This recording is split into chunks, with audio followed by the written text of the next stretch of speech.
Right, it is 2 o'clock and this meeting will come to order. First thing is roll call, and it looks like all of our trustees are here. And then we will have the Pledge of Allegiance.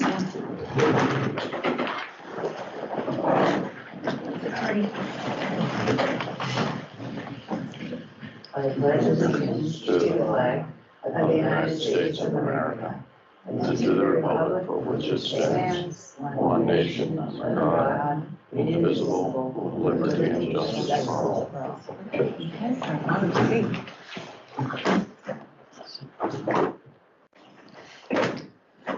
All right, and before we get started with the business, we had a request for adding an executive session at the end of our meeting. We just received a letter this morning. I didn't see it until I think noon. Anyway, so I would rather wait and digest the information a little bit more, but I'm up for whatever you guys are up for.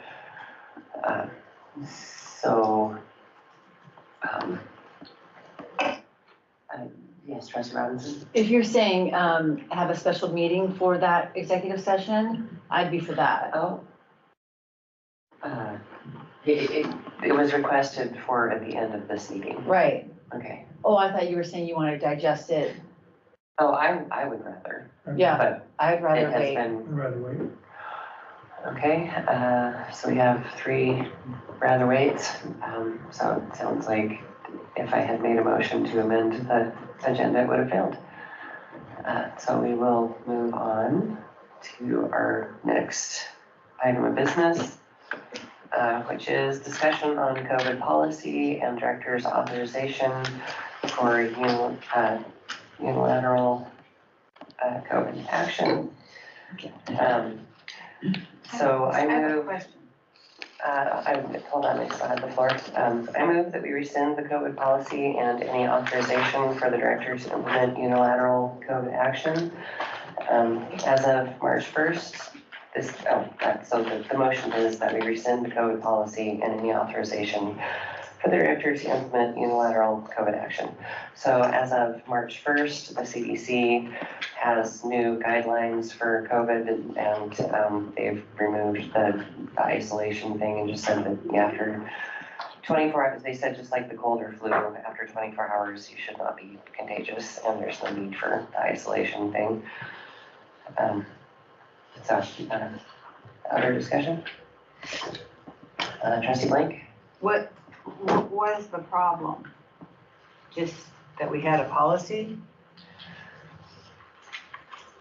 And who put this on the agenda?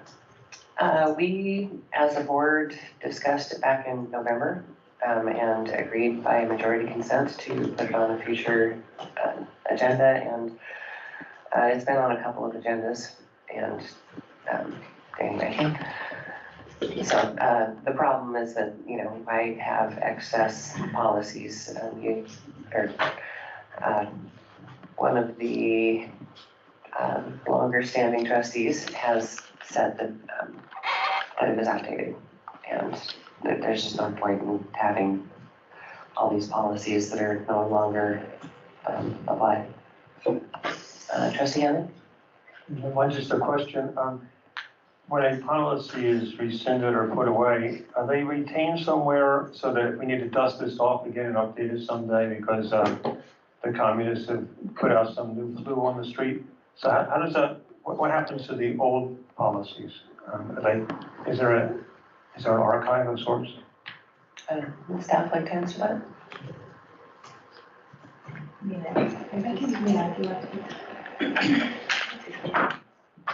The policies are archived offline by our communications department, so they are there. They're searchable and findable for staff only. Thank you. Seems reasonable. Trustee Foss? That was exactly my question. As long as we can find it again, I think this is a good solution. Archive it. Treasurer Robinson? I'm completely fine with getting rid of the COVID policy. It's not in my opinion, relevant. I didn't agree with the whole thing in the first place, the whole lockdowns, not that this policy talks about lockdowns, but if something new came up, then we could address it at that time.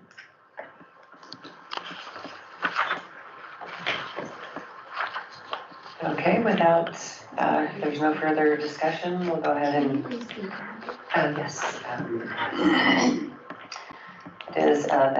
It has been moved that we rescind the COVID policy and any authorization for the director to implement unilateral COVID action.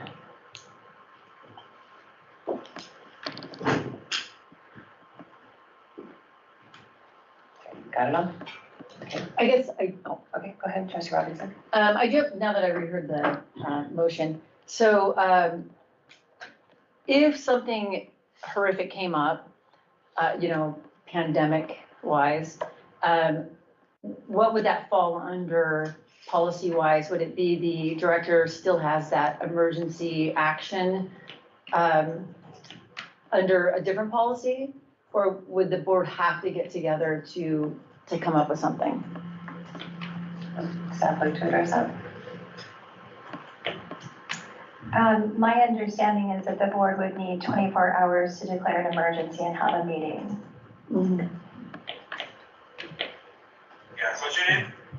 Trustee Hanley? And I would guess that illnesses and so forth are just treated in the same fashion they're outlined in the personnel manual currently until a declaration is made, I guess. Yeah, and this only applies to COVID anyway, so if there was some other kind of pandemic, then it wouldn't apply to that anyway. Sure. Right, Trustee Claus? The second sentence, or the second phrase in the motion, can you explain the purpose of that? If we rescind the policy, why do we need to say the second? Not that it doesn't hurt, but why do we need to say it? The director has no powers, or what did you say? Okay, well, so the previous board had given her, or had given the director authorization to do things. Anyway, I just wanted to make sure that, once the policy was in place, I think the authorizations were canceled out. But I didn't want it to go down the road and someone say, okay, well, now that the COVID policy is no longer in place and the authorization is back in effect. So I just wanted to make everything clear. So there were two things. First, the director was given this authorization and extra powers. Is that what, was there a motion or something? I think so, yes, it was in the minutes Okay. notes, but I don't Okay, remember. well, I'm what fine order. with leaving the motion as it is. Just- Okay. All right, if there is no further discussion, we will vote on the motion that we rescind the COVID policy and any authorization for the director to implement unilateral COVID action. All those in favor, say aye. Aye. Aye. Aye, okay, it is unanimous, and the motion carries that we rescind the COVID policy and any authorization for the director to implement unilateral COVID action. We're going to be here, we went through that quickly. All right, so the next item then is discuss ICRIM decision. The director requested this, so maybe she would like to start us out.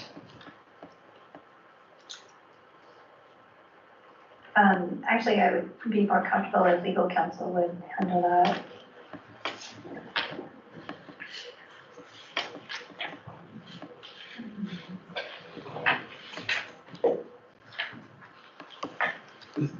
This wasn't my item, so I'd be happy to respond to a request by the board regarding my current decision. I'm not sure what the board's looking for here. I had made a request to review the ICRIM and the sublimit, and if further documentation should be provided to ICRIM, and I did not receive a response from that.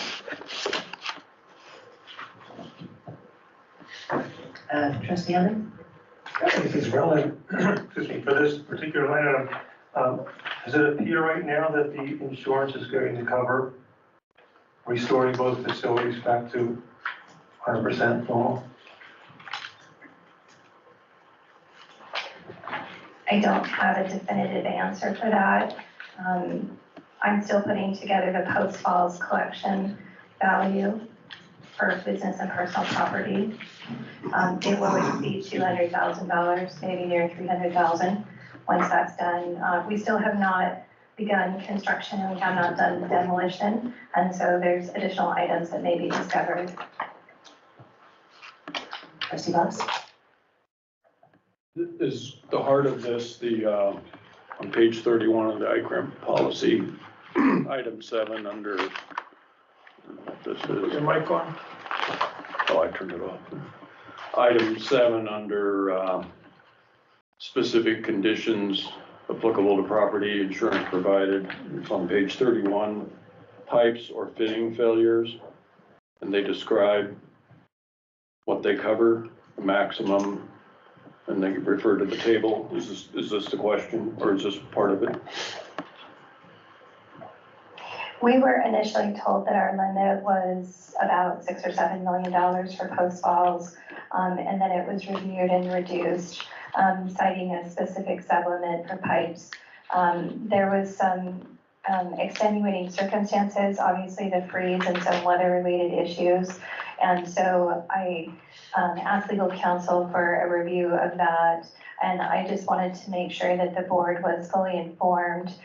If they want to file an appeal process with ICRIM for further review, or if they're willing to accept the sublimit, that's something that the board should decide, not legal counsel or the director. Chair Hudson, I think at that time, we hadn't received anything from ICRIM in writing related to the rationale, and we have since received a substantial amount additionally to that in correspondence from ICRIM, and so I do think we're in a position now, we weren't then, where we might want to have that discussion.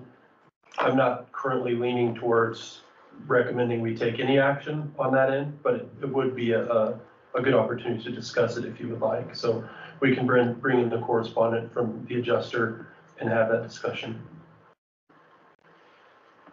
Trustee Boss?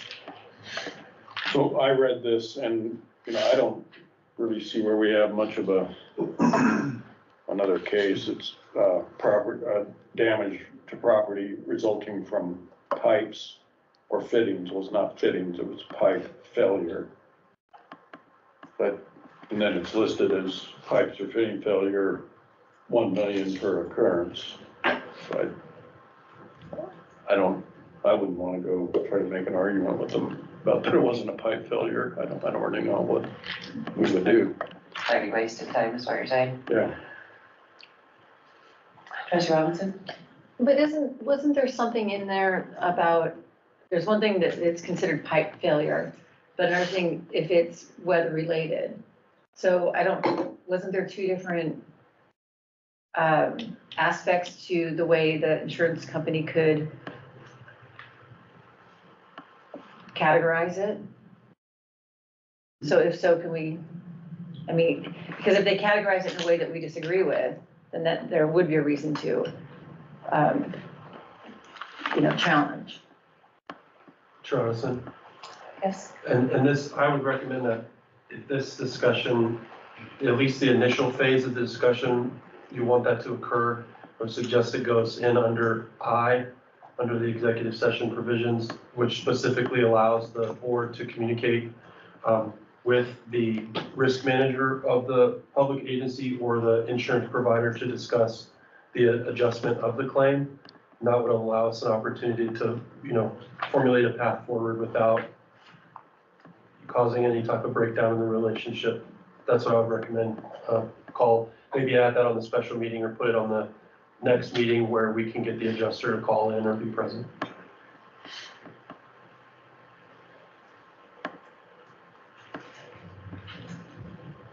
Trustee Boss?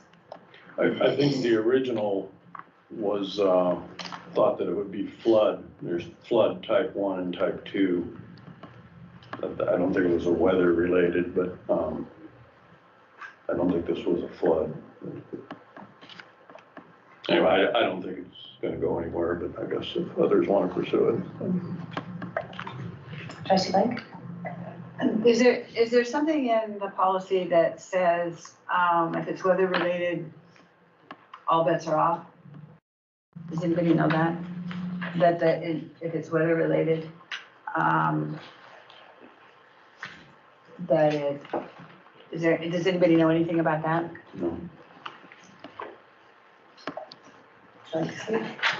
I encourage the board to consider council's advice to talk about it in an executive session. Okay, does that conclude the current discussion for now, and we'll discuss it later in the executive session? All right, so then we will move on to discussion on periodic acquisition reports and cost of customized programs. Trustee Hanley? I have some prepared remarks regarding this line item on the agenda. I want to pass on a sincere thank you to the staff for the electronic version of the acquisitions report that was provided to the board. I was really impressed with it. It's simple and it's pretty darn close to exactly what I was originally envisioning, report-wise. In my opinion, the report is also a way to showcase to the board and the public everything that is being added to the CON collection on a regular basis. I see it as a great opportunity to provide transparency to taxpayers so they can see what they are funding.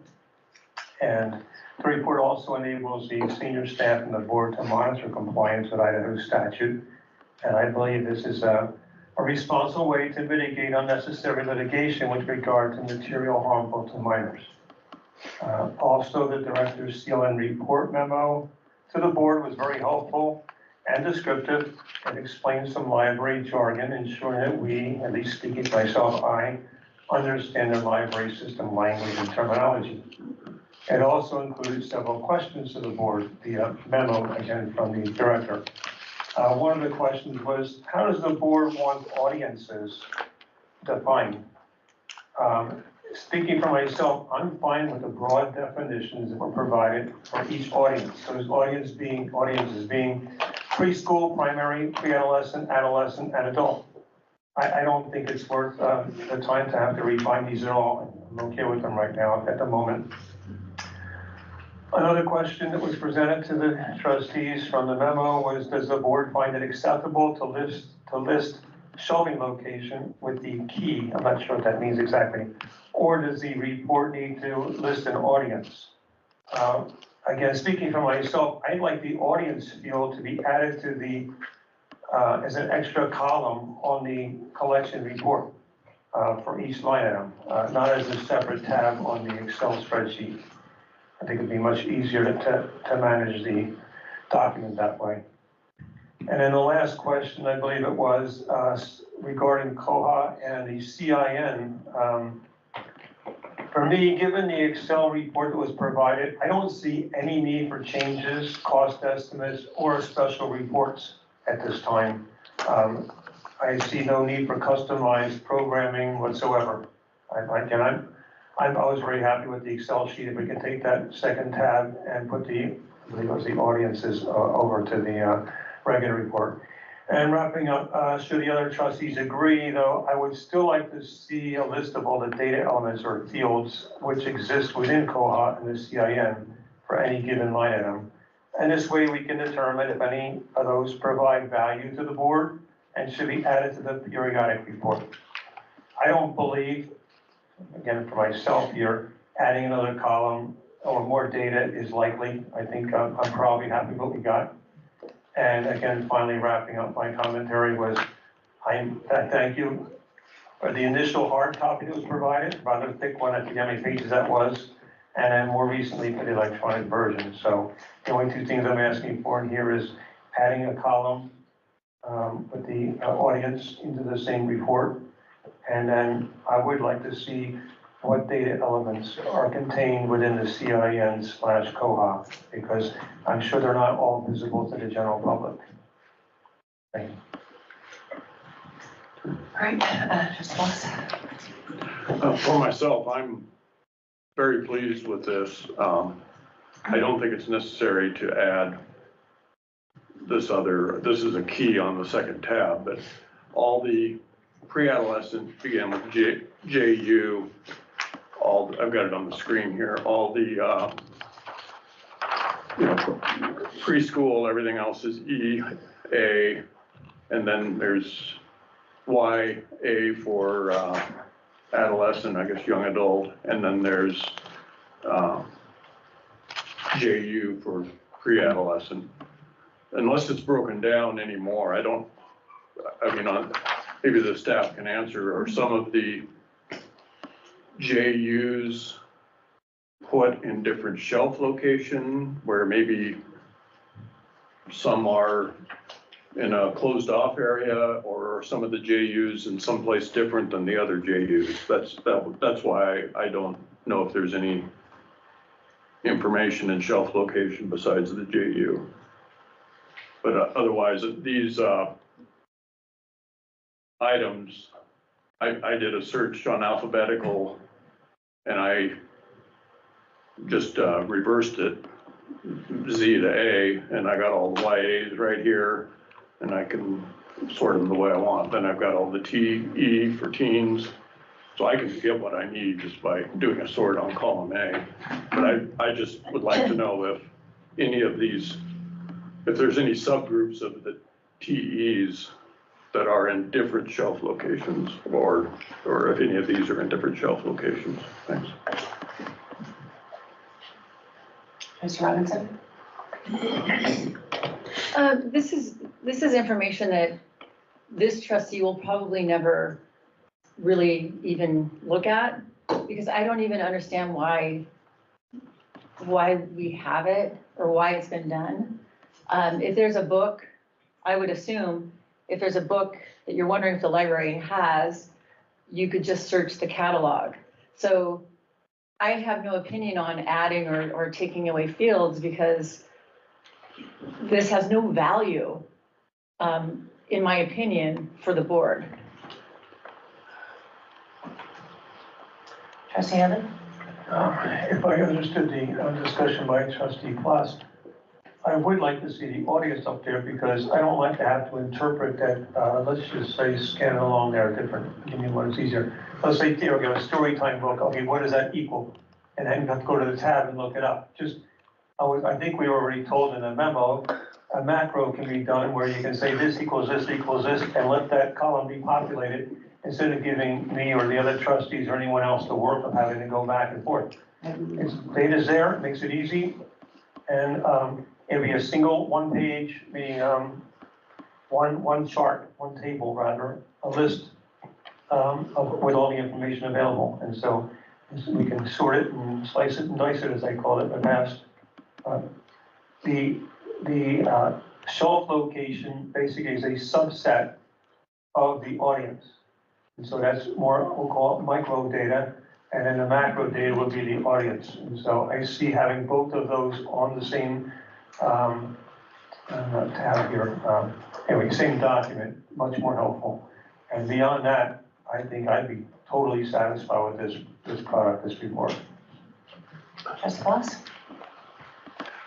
So I don't want to replace column A with the information.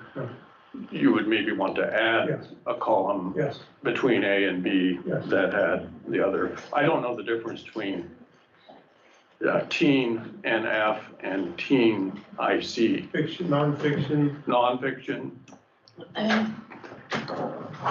I see. Anyway, I don't know what these are, but I don't know if there's value, but I don't want to lose that. Yeah, So- I want that too. So, Sorry. to add another column that basically was just a mapping of column A into one of these, I'm okay with that, but not if it costs money, so. Is there a hand up? Trustee Blake? No. Okay. I would be fine with adding an audience column. So, Trustee Hammond? So do I need to make a motion for those two things, or is it just basically consensus, or what do we call it, a majority? I want to make sure we're clear on what we're asking for, so staff's not scratching their head trying to interpret this. We want to add a column for audience, not take anything away on that same sheet. And again, only if it's acceptable, I would like to see a list of all the data elements that are contained within CIN or Cohos. It may have, I don't care, well, it's there, but let's say how often a book is used is the word. I don't need to see the data on it, I just want to see what data elements or fields exist within that system. In case there's some one other thing you go, wow, that would be very telling. Instead of amending this later on, I would just like to see that on the side as a separate deliverable.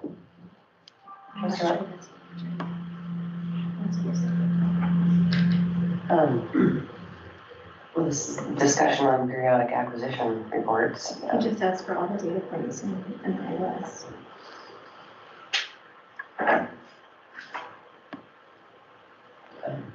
I don't even know what that means. I would like the trustee to expand on the word, it would be very telling. That might help me understand what this list is for. Because if the trustee can say that would be very telling, telling what? Because I would love to understand and maybe utilize this list if I knew what its purpose was. I can provide two explanations, there's no secrets to it. One is we have a new statute coming down the pike on July 1st, and it gives the trustees, and we'll say senior management within the library, senior staff, the ability to provide oversight as to what is being purchased on a regular basis. So we can look at that list and say, hey, this book here is pretty smutty. That doesn't belong in a library. Will that happen? Probably not. People, we're measuring things and looking at it, we're more careful. The other reason is my wife, for example, looked at that first paper list and she said, oh, I didn't know they got that book in recently. I was looking for that once. It's nice information out there because unless you actually go into the system and continuously look for something, okay, fine, every month, unless you specifically ask for it.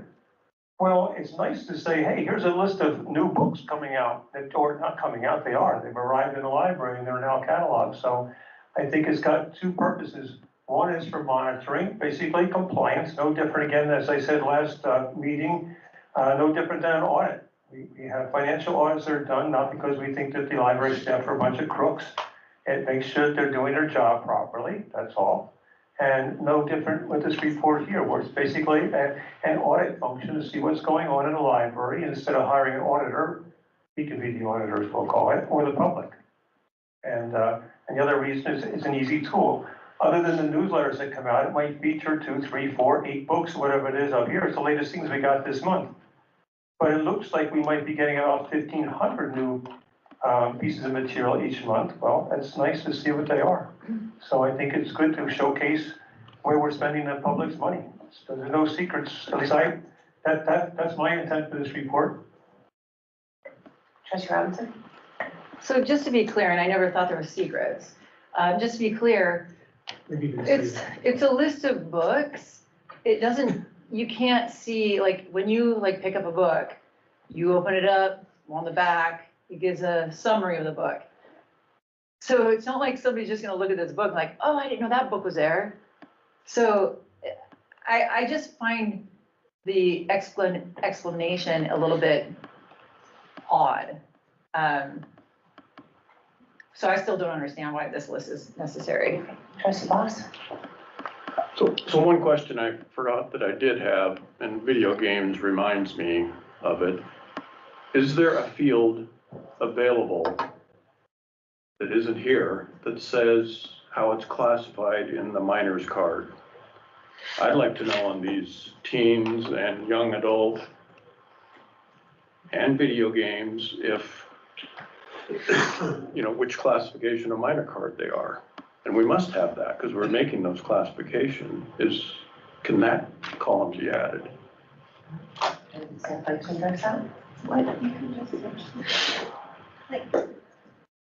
That information is in the call number, like the shelf location, so when it's teen, it meets the teen card requirements.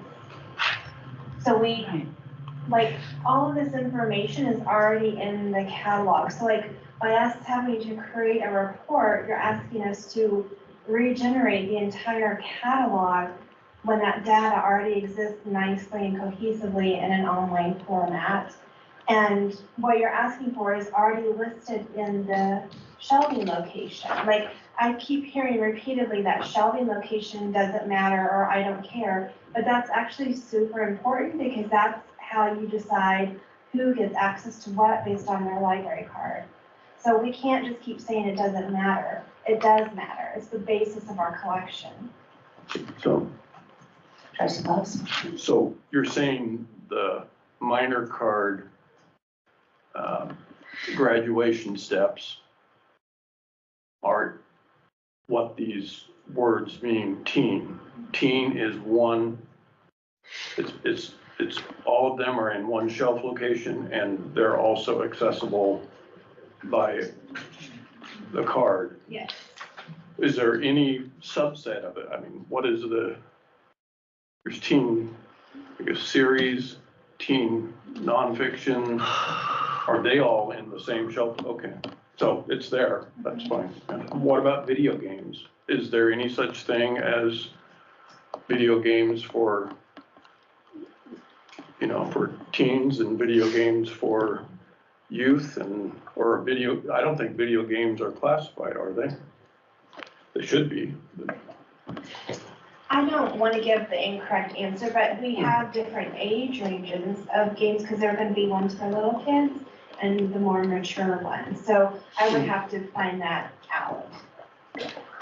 But that just has one classification for video games. So Right, that's. you would have to add shelf location better or something? It's going to be, it could automatically just be teen or it could be adult. I would have to go into the catalog and see how it's classified.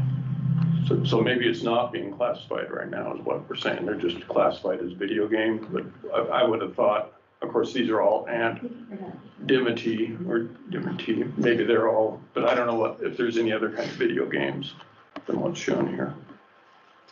But I want to make sure I see that. And if they're purchased that month, then they would show up. This is just what was recently purchased. Okay, so we're not supposed to have the back and forth and Trustee Henley and, or Trustee Blake? Will you looking to speak? Because I've spoken a couple of times. Does this board need a field trip? It seems as if perhaps people haven't been familiar enough with a library that they don't understand how books are shelved out there, that juvenile books are shelved in a whole kids section, and that teen books are shelved in a whole section, and that is very visible. Would it be valuable for this board to be taken on a field trip of a library? Yeah, I think reinforcement is good. Anyway, so our time is finished. Did you want? No, just a short one, yes. No, I may be the person in the last meeting that said I didn't see value or need for the shelf location. I think I may have said that. And after reading and going through this, again, not trying to patronize anyone, I thought this was a very, very helpful memo we got to the board. And I understand that there's preschool and there's subsets within that, and there's primary and subsets and so forth. I understand this. I like what we got. I would like to see one column at it, and otherwise, anyway, so if it were me, and I think it was me that said I didn't see value to the shelf location, I think I said it at one of the meetings, I do now. I understand more now, so thank you. Yes. I just want to clarify to make sure it's clear for staff. So there was consensus that we add an audience column, and that was the only item that we had consensus on. Okay. I don't think we need that, but that's fine. And I will be truthful in saying that staff and the library industry does not look at audience in the way that some of the trustees do. We fully look at the call number because that tells us so much more information than saying something's adolescent or preschool. So because of the depth of information, it's much more rich. Okay, that concludes that section. We'll be moving on to a discussion of agenda or discussion on agenda setup. And since Trustee Blake requested this, give our first priority on that. I think that as I recall, the entire, board wanted discussion on this. So I wasn't, understanding that it was something that I was supposed to address right off the bat. No, well, you don't have to. Um, I'm just giving you first option. okay, I am concerned about the agenda, though I will list my concerns at this point in time. Our agendas have way, way, way too many things on them. They allow no time for deliberation on some very important things. We tend to skip over, we skip over some huge things. And my other concern is that items get put on the agenda very often, from what I can tell, they get put on by a single trustee, and that is the board chair. And I thought that agenda items from a board member the board chair board chair sets up meetings and makes sure they go well, but they don't have privileges that the rest of us don't have. I mean, it isn't, so as a board chair for many years, I not once put an agenda item on that was mine individually. So my question is, so I have concerns. I have concerns about what gets on the agenda. I have concerns about the amount of time. I have concerns about the fact that more and more, although we've needed reports from the director's time gets in telling us what's going on with the library, particularly in this disaster that we've had. We never get to hear about it. Or she's given 5 minutes. And that is unheard of. So, one of the things I think is we need to cut down the number of items on the agenda. That's all I have to say for the moment. Mr. Robinson? I think I might have been the one that actually turned it that way for the agenda setup to be on. This agenda has 11 items, which is commendable. It is a special meeting now, so maybe not. So my issue with the agendas we've been having is there's more and more, there's over 20 items each time, with not enough discussion time, or not enough because the trustees didn't really know it was going to be on the agenda. I mean, obviously we get them some days before, but if we don't really know why they're on, it's hard to come prepared. Then the things that we time out on just get pushed onto the next agenda with new items.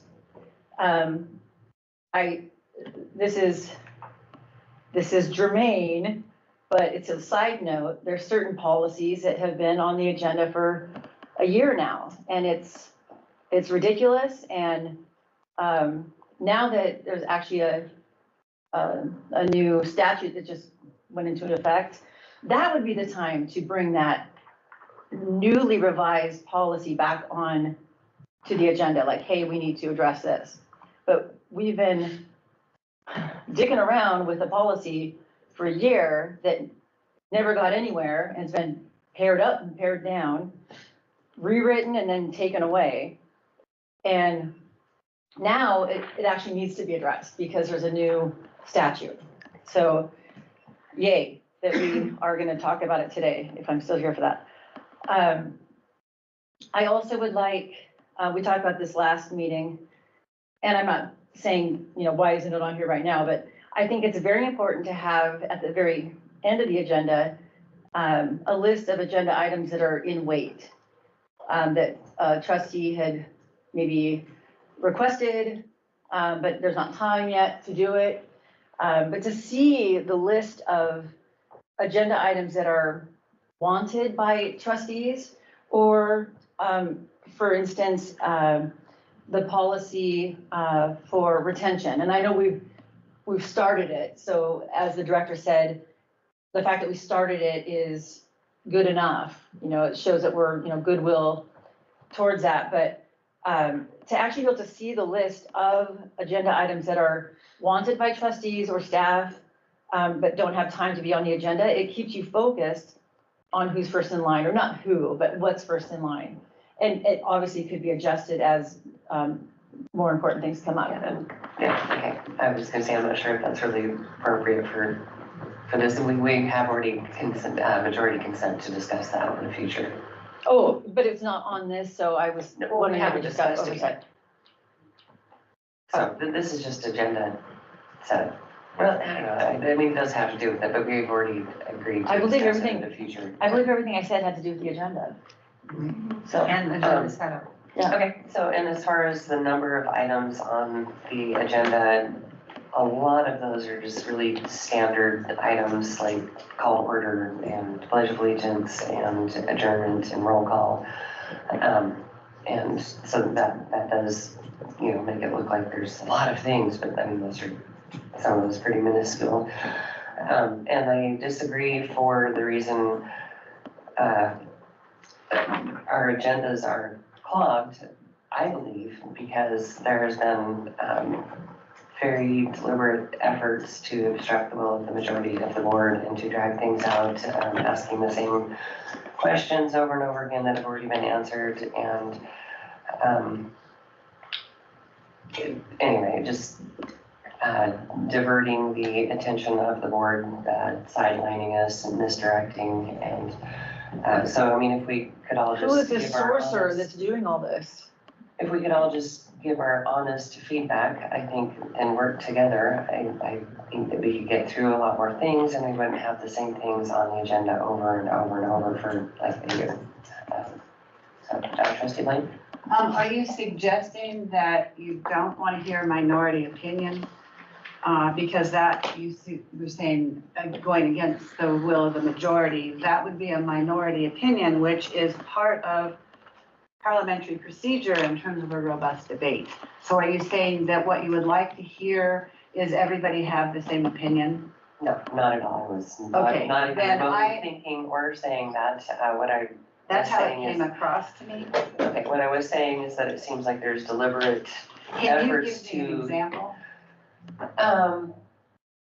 just saying, where did this come from? Where did this come from? When that question was never brought up before the current board. It seems like a opportunity to derail the whole conversation about the actual policy and, asking for citations for the policy when that's never ever been asked for or given before. It just seems like sidelining and saying the same things over again. Okay, I am appalled that you would make a statement like that. You When I asked me asked- for a concrete example. When I have asked, why is this on the agenda, it's because I don't know. I've asked in advance, please give me some information about a particular topic on the agenda, and I have not received an answer. Therefore, the only place that I can find out why something is on the agenda is asking about it and asking what the issue is, which should have been provided for me before I came to the meeting. I feel very much that you are pointing the finger at me in terms of delaying tactics. I wasn't saying And you. I have never, ever attempted to delay. I have always attempted to understand better. Okay, so actually, I guess we have one more minute. Trustee Fox? Just for clarification, our bylaws say special meetings may be called by the secretary at the direction of the chairman. So when a special meeting is called, the agenda has to be set. There's no voting about that for a special meeting, as far as I know, or at the request of two members. So that's where we would have to come up with apparently exact same reasons as two members. So the chair implicitly, since he can call a special meeting, can also set an agenda for the special meeting. And that's not for the general. But I would also give a general quick example of what I feel is delayed. We have had numerous times, we've gone over one of these policies month after month, meeting after meeting, and we only set 15 minutes up for it. And instead of continuing where we left off the last month, we start all over again and go start asking questions, and we spend 10 minutes plowing old ground about things that we just talked about the last meeting. So I would appreciate if we could go faster and not plow old ground, just pick up with where we left off. That's why we're trying to do it in 15 minutes, but we waste our time doing 15 minutes because we have to address the same questions. So I can find a lot of examples of the exact same questions being asked month after month. Okay, and when I made my comments, I was discussing issues. I was careful not to mention any names, so I wasn't pointing the finger at anyone specifically. If it applies, then think about it. Director? I was just gonna offer as maybe a recommendation. A lot of like city councils have meetings where they have it arranged, where they have like a business function, so approving minutes, approving budget items, things like that. Then they'll have old business and they prioritize old business so that those things that got carried over from the last meeting can be prioritized first, knocked out of the ballpark, so to speak, taken off the page before you begin new topics. And so one of the concerns that I have is every time on the agenda there's a space for new topics, those all get added to the next meeting. There's no parking lot, there's no, prioritization. And again, I really think that it would do the board better in terms of organization to tackle the things that they've already talked about. And I'll just give an example. We have public comment policy on this agenda, and it had been a while since we talked about public comment, and there were meetings between the last discussion. And doing my due diligence, I went back to the minutes, I read the minutes, and then I reached out to the chair, what were her notes on them. And so I included in your packet just a little for a refresher because I could not remember what exactly happened the last discussion. And so again, because we had several other topics and several other meetings between those topics, again, people have to, where are we? Why are we talking about this? Where did we leave off? All of those kinds of details. And I'm actually concerned that now that our minutes are new, we're not going to be able to review the discussion in the minutes. And so we'll have even less information and we'll be like, remind me what happened last meeting. I mean, that's just human nature. So I would encourage the board to try out new things that are perhaps more of an organizational approach. Okay, and we are over time with that topic, so we are moving on to discussion on public comment policy. And it says 5 minutes. I had allotted more time than that to this particular thing. I'm not sure what happened to time. Yeah, so we've got more than 5 minutes for it.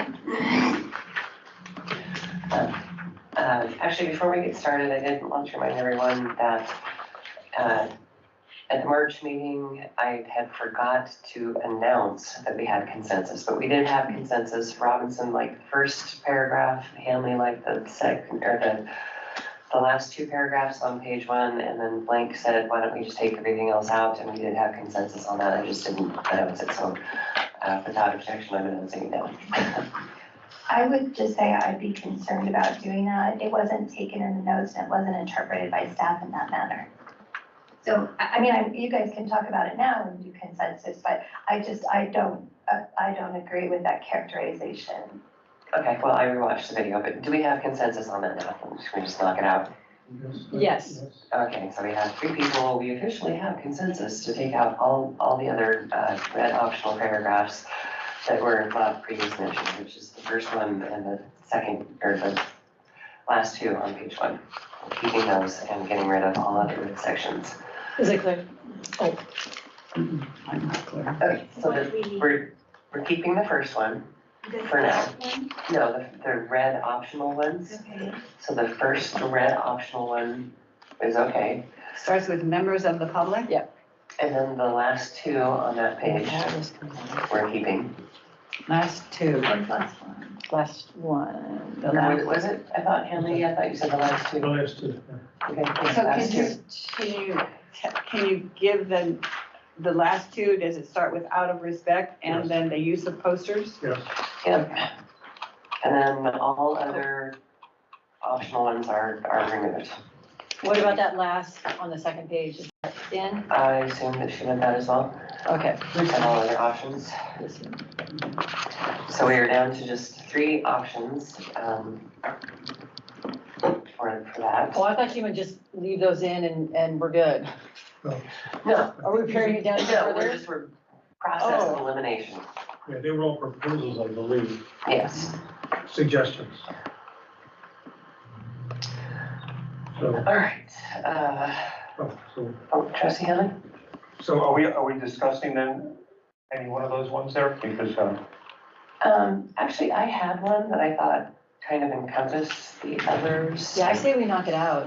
yeah, Yeah, so the statement that I make, I kind of changed it a little bit, but the one that I read to the audience before they start speaking, the board's work and the public's experience of the meeting must not be disrupted by objects, behavior, noise, etc. I think that kind of covers pretty much everything. Trustee Henley? I have a question, actually, it's broader than that. This is called public comment policy. There's also a policy, in effect, called rules of conduct, public. I don't want to open a can of worms, but I'm trying to differentiate between these two policies. Meaning, are we going to start talking?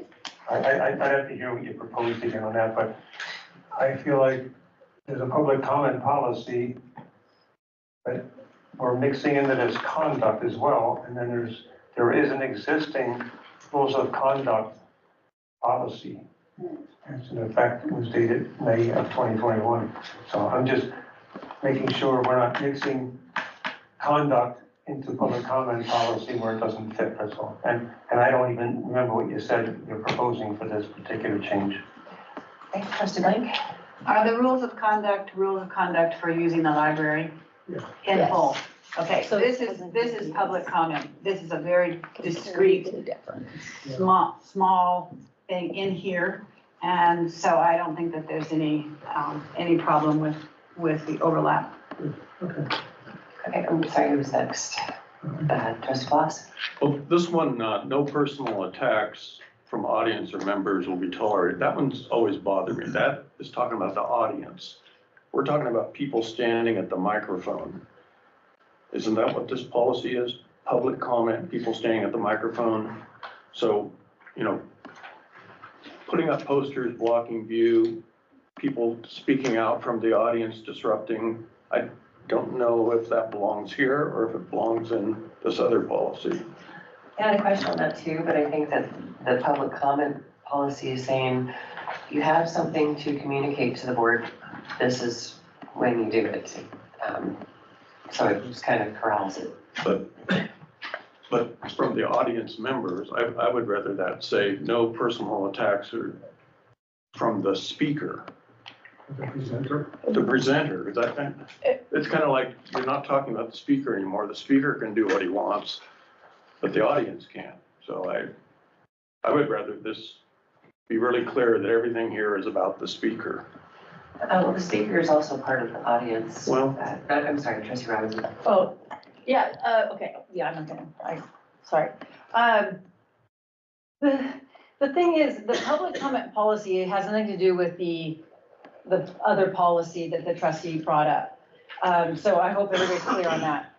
Public comment policy has to do with not only the speaker, but the audience. It really was fine before.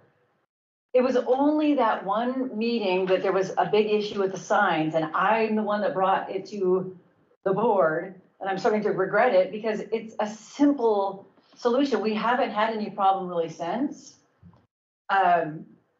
It's just about signs being in people's way or disruptive. So I don't know what the chair's version was that you wanted to add that to the ones that, because to me, the very first one or the ones at the bottom, I don't care which ones are on this. We really have, it's not a big problem. And I think we just need to get this off the agenda. Okay, so my thought process on that was that this would replace the other ones. It covers pretty much every disruption that you could think of. Can you read it again? Yes, the board's work and the public's experience of the meeting must not be disrupted by objects, behavior, noise, etc. I kind of figured that covered everything. I'm fine with that. Okay, so should we replace Where does the that go? others with that? Because that was my intent, but you know, It's not one of, if we have to. it's not one of those. Right. Does it replace this one in member, or in red? It would Replaces replace all the red. all the rest of the red that are remaining on the policy. This bottom one? Oh, the one on the second page? Yeah, that one's already been removed, Oh. so. Okay, so my I'm fine intent, with that. okay, so do we have consensus on that, replacing the other reds on that first page? So removing those and just putting the board's work and the public's experience of the meeting must not be disrupted by objects, behavior, noise, et cetera. For page one, Yes, on page 1. yes. Okay, so we Can you have read two, it again? I don't have a word Yes. version of this to, the board's work and the public's experience of the meeting must not be disrupted by objects, behavior, noise, etc.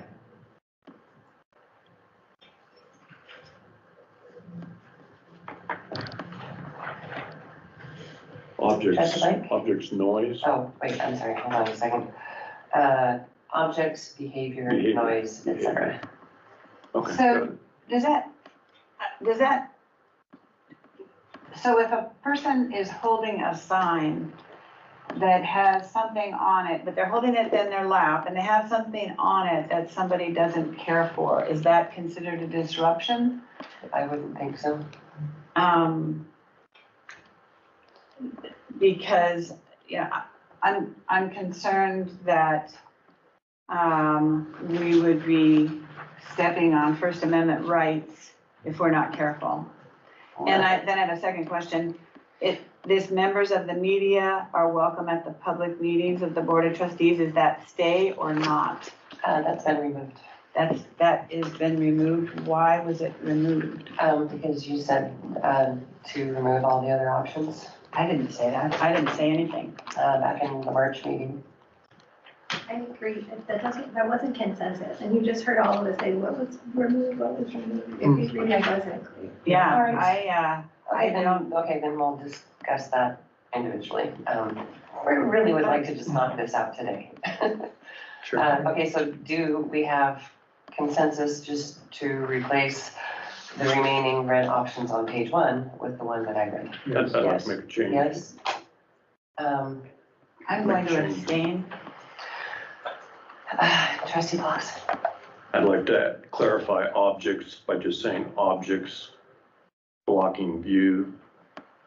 Not Well- just an object in a lap, but it has to be blocking the view. Well, right, it wouldn't be disrupting if it was just sitting in someone's lap. Some people might think so. That would be extremely foolhardy, in my opinion. Anyway, just to add blocking the view. I think it's great how it is, personally. Okay, I'd like to leave it as it That's is. the way it is. Okay, so we have 3, trustee Robinson, trustee Henley, and trustee Addison, at least, and trustee Blank abstained. All right, so we do have majority consent on that, replacing all of the red on page 1 with just the one statement. You guys have that. So are you making a motion to modify the policy, or are you going to request that it be given to legal for review, or what are you doing? We aren't there yet because I told trustee Blank that we would deal with that other paragraph separately. So we were just dealing with page 1, I guess. So now on page 1, the only option on page 1 is removed. All others on page 1 is that the board's work and the public's experience of the meeting must not be disrupted by objects, behavior, noise, etc.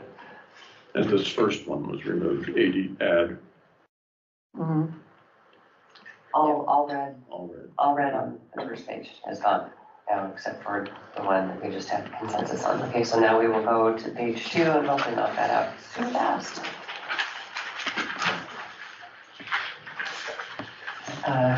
Okay, so trustee Blank, did you want to talk about that? No, I have no idea what you're talking about. I did something with this.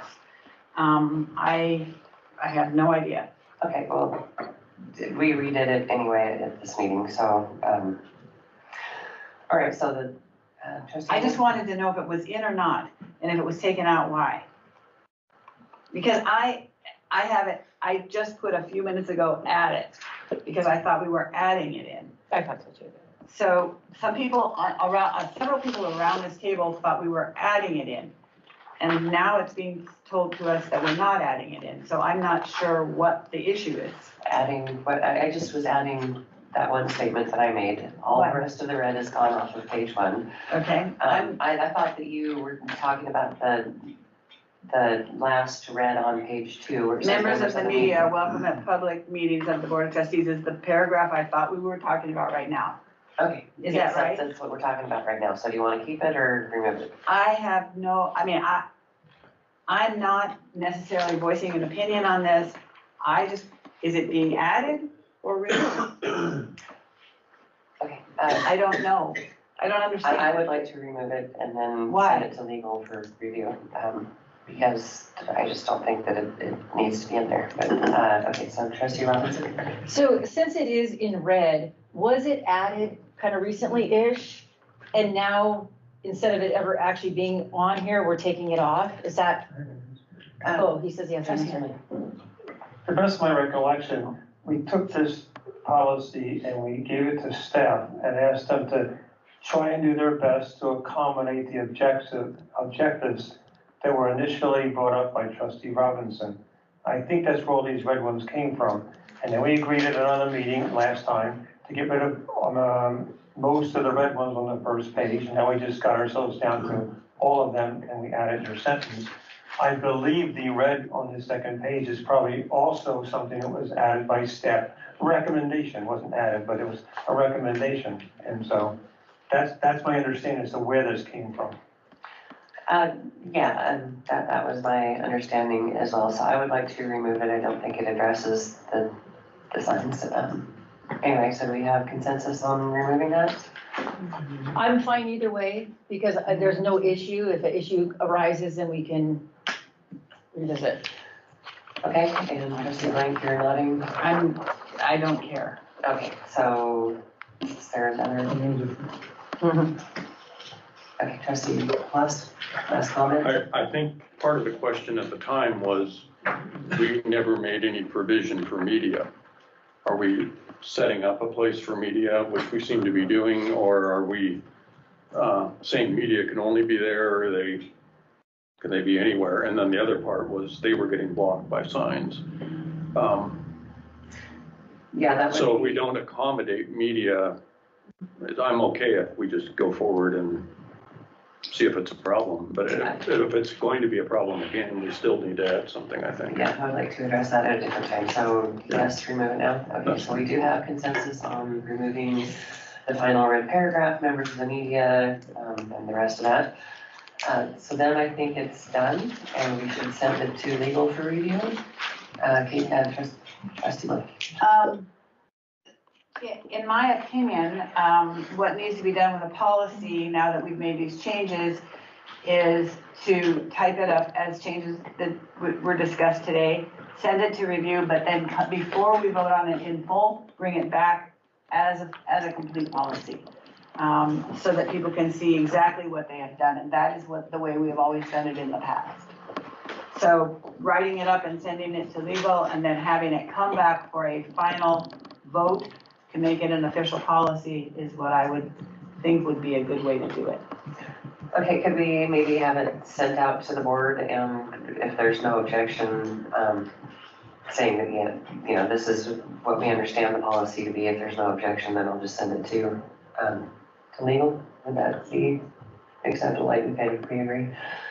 Okay, so let's just do that. Okay. So we're saying this is a conditional approval when we vote on this? Yeah. And if legal or if legal counsel doesn't have any issues with it, it's in effect? No. Because I would expect that, I think what Trustee Blank said it, if we say, yes, we vote on all these changes, staff makes the changes, passes it on to legal, and then we vote on it and make it final, instead of having to take it back and cancel it if there's something wrong with it. I don't know. Yeah. Procedurally, I'm struggling a little bit. Okay. It's a minor struggle, but. I'm sorry if I was confused. No, it's a conditional approval to send it to legal. we're not voting on accepting the policy right now. So the staff will edit it as they understand what we said, send it out to everybody. If there's no objection, then it'll be like, okay, then that's right, and we'll send it out to you. All right, so do you have to say something, or can we move on? Can we send it to legal and the board all at once and give everybody 2 days or to say something? I think it would be better to send it to the board first, and just to make sure that they're. We just want to make sure we that, understand. that the wording gets in there the way we agreed. Right, before we send it to legal. And I can do it since I've been doing, but I didn't have a Oh, word that's right, version of it. actually, you had a motion or a consensus, if that's the way to do it. So you can send it to, I'll send it out actually, I think it's better. to the director, Yeah. and the she director sends can it send it out. Okay. I'm just gonna say, I typed it up, I'm good, guys, you really Okay. can trust me to edit Okay. the policy and send it to legal. Okay, just want to make sure, because it That's fine. seems like, you're busy, so, all right, It's one so, sentence. all right, I was not trying to do something, that's what we had agreed to before. So, so the next thing then is discussion of material selection and acquisition policy.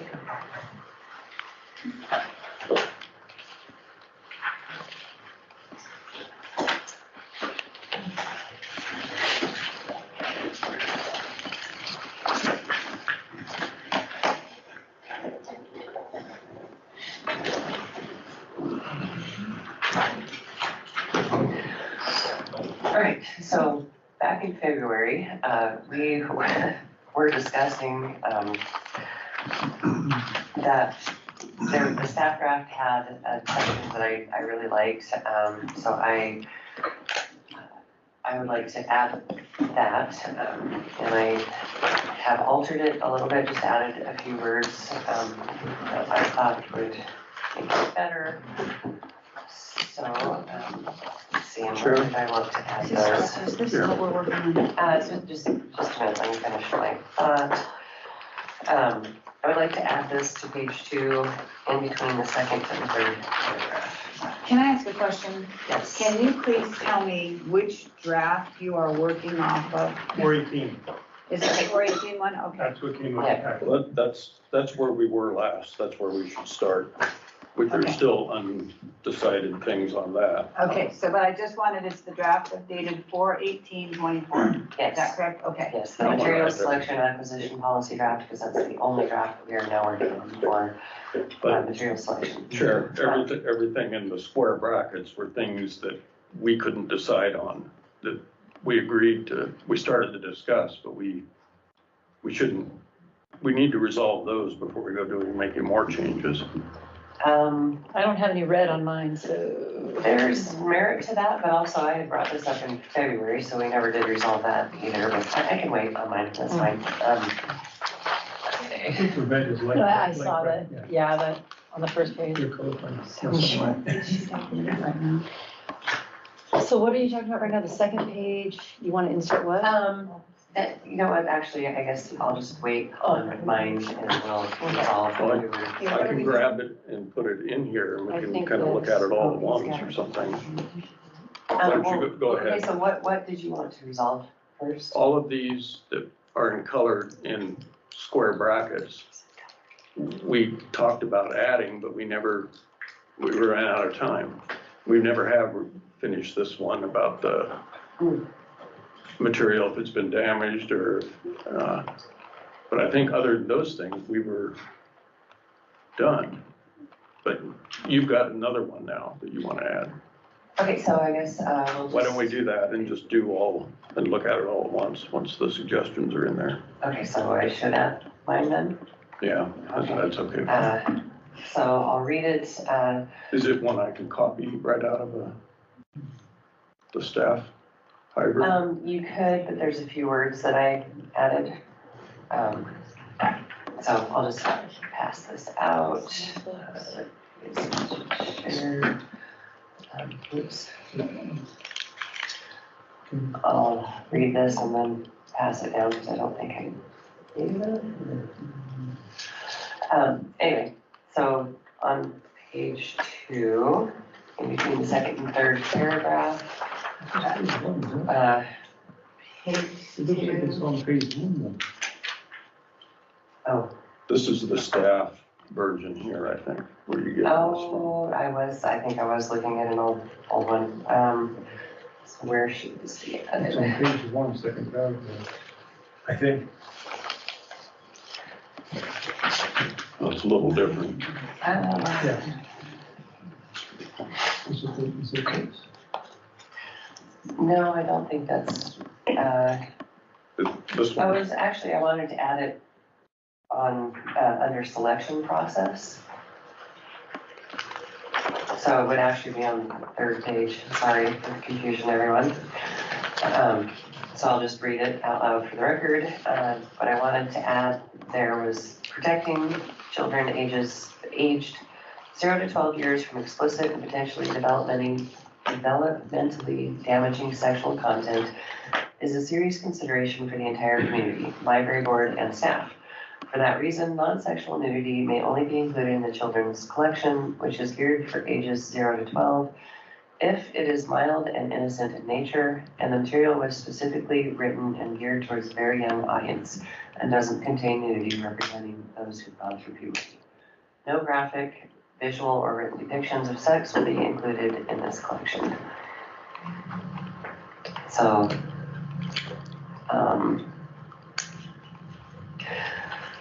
I have a question. okay, actually, just one last little thing. So if that would be on page 3, and it actually would be in between, oh, yeah, the second, third paragraph, that's what it said earlier, right? which page? Where would it be? On page 3, so Or the very bottom of page page 2, it says selection process, Uh-huh. and then you go to the next page. So in between the second and third paragraph on that last page, that's where. So it's after the paragraph that starts books and material, Yes, but before the paragraph that starts the community library network. yes, Okay. unless someone has a better place to put it. I don't really care, that seemed best to me, but I'm open. Okay, so did anyone else need, I have a question about it. yes, just like, Can I ask a question about this that you're suggesting adding? sure. So what was the purpose of adding it? The purpose of adding it is because the director and our legal counsel both said that that was a really excellent paragraph, and that it should be in our final. This one? Where did it come from? It came from the staff draft, the one that the director gave us. Okay. So it was under the selection for children. So in the staff draft, there was more specificity, and there was a whole section under selection for children. I would add 2 comments, so I don't know if you're done. Yes, there was a version of this, however, what was highlighted in red Yeah. were additions by the chair, which Okay, those are my big concerns, because how do you tell if something is innocent in nature? By whose definition is that used? I was gonna say, I have a little bit of a challenge with the word innocent just because it's a subjective term. It's not concrete, it's not specific. It seems vague. Well, I figured that the same person making the determination on what is mild would also be able to make the same determination on what is innocent nature. And both of those seem like. So mild would be non-pervasive, or mild would be occasional. Innocent implies judgment. It means that you think something has an intention beyond something. And what is that? That's what I'm saying. I cannot define innocent. So the other question I have about is that last part. So when you're making a specific statement about no nudity that has individuals that have gone through puberty, that would require a case-by-case, book-by-book review or selection. When it was stated that, we would only purchase books that were intended for a young audience, that's pretty clear, and we can use our book purchasing vendors to help us identify that. There's no way for me to identify before purchasing a book if there has nudity of someone that's been through puberty. And I think a good example of this was the Bathhouse book that council and all of us reviewed. It has frontal nudity in a very cultural statement designed in a picture book for children. And so that title would be excluded, I believe, because it is portraying individuals that have been through puberty. And now we're talking about Trustee censorship. Mike? Yeah, and now we would be talking, now we'd be sort of walking into a censorship issue, is that right? I'm asking them. I believe so, and Yeah. I believe it would be difficult for staff to select based on that criteria. It would require a book-by-book review. Trustee Robinson? And even if it wasn't a censorship issue, because I don't know that if it is or not, but that is the book I thought of with both these sentences, because yes, that book has nudity representing those who've gone through puberty, but in this trustee's opinion, it's innocent in nature. So I know other people wholeheartedly disagree with me on that. Some people do, some people don't. So there is one book that we can all think of that both of those sentences are contradicting each other. So the innocent nature is the one I have the most problem with. That sentence I have the most problem with because it's subjective. Trustee Allen? I have two initial thoughts on this. One is by the opening sentence on it, protecting children aged 0 through 12. Well, what about the children, minors, or 13 through 17? I don't understand why we have a different set of criteria for 0 to 12 that's different from 13 through 17. So that part concerns me without reading this thing very carefully. And my other concern is it's being proposed to put this under selection process, where this is more of a, I call it a general statement, and more of an overarching statement that I think belongs probably in the front of in the initial statement of purpose and intent for policy. It's not really a procedure, I think we were throwing it. It's not a process, I don't think. I don't think it is. It just appears to be more of a general intent overall, in my opinion. And I'll need to read this statement more carefully now, but those are my two first impressions. Is I don't know why it's only through 12, and I'm not so sure it belongs where we're sticking it in the policy. Well, I was thinking that it's part of the selection criteria that it would need to meet the two red section I put in there. I don't feel are contradictory because the book would need to meet both. So if it meets one but not the other, then it shouldn't be in the 0 to 12 section. And the attorney, I believe, said that there can be more restrictive criteria for younger children and slightly less restrictive criteria for older children. I think Trustee Kloss was next. So I really don't like this policy, which is written for minors, as a section of what we're doing for minors, having something 0 to 12. Minors are not defined 0 to 12. So the policy should be about 18 or under 18. So I don't believe this goes here. Maybe it goes in the minor policy. This is for selection. We've got our definition here of, a very specific definition that we're talking about using up here about material, minors, nudity, all of this. This is not specific like that. And I think it's very similar to what we're putting up here, but it should be just a general statement about we're trying to protect minors. We're not redefining minors as 0 to 12. And so for that big reason, I don't like this in here. I don't like something that's making us concentrating only on 0 to 12. Frankly, somebody that has gone through puberty is going to be much more sensitive to the nudity pictures. So I don't know, if anything, somebody under 12 is probably less sensitive to it. I absolutely do not agree that it's okay to give the nudity and things that they've got that we're not, that we're allowing for over 12 with the statement to go for over 12. It's, maybe it's a nice statement, but I think it should be pared back like what we have up here as a general statement for all minors. So that's my position. Okay, Trustee Robinson? Could we possibly have council restate the difference between legally what minors are, what minor access is for the different ages? Well, starting on July 1, the new statutory definition will apply. And there's some criteria set out that it must meet. They're conjunctive, and it includes the catch-all, I guess you could call it that, the harmful to minors, which is itself a definition.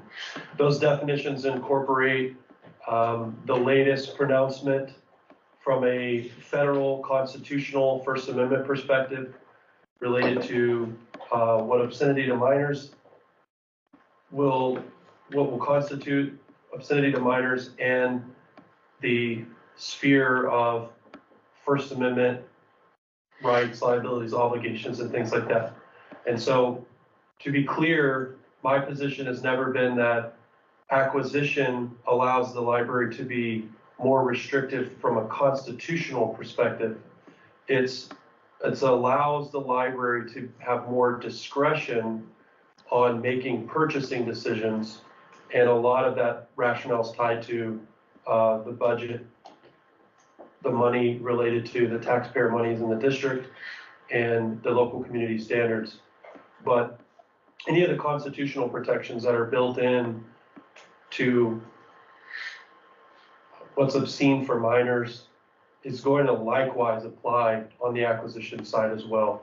And so, for instance, if the district is going to make a decision whether or not to purchase a book based upon the viewpoint of the author or the content of the book, then regardless of the discretion you're exercising, that would violate a viewpoint or content-based restriction, right? So the constitutional framework will apply either way. So if this question relates to the constitutional dimensions, that's my answer, and that's how I understood the question. But if it relates to something else, like age stratification and how the district will make that determination, that's a little more complicated, but I'm happy to discuss that. I don't know if that was where the question was going. Can I just ask then two questions? So saying something's innocent, is that assuming the viewpoint of the author? Would that perhaps be problematic because you're making some assumptions in that? And then if it doesn't contain nudity, that's again based on content of the material. So we would be purchasing things based on lacking content or having content.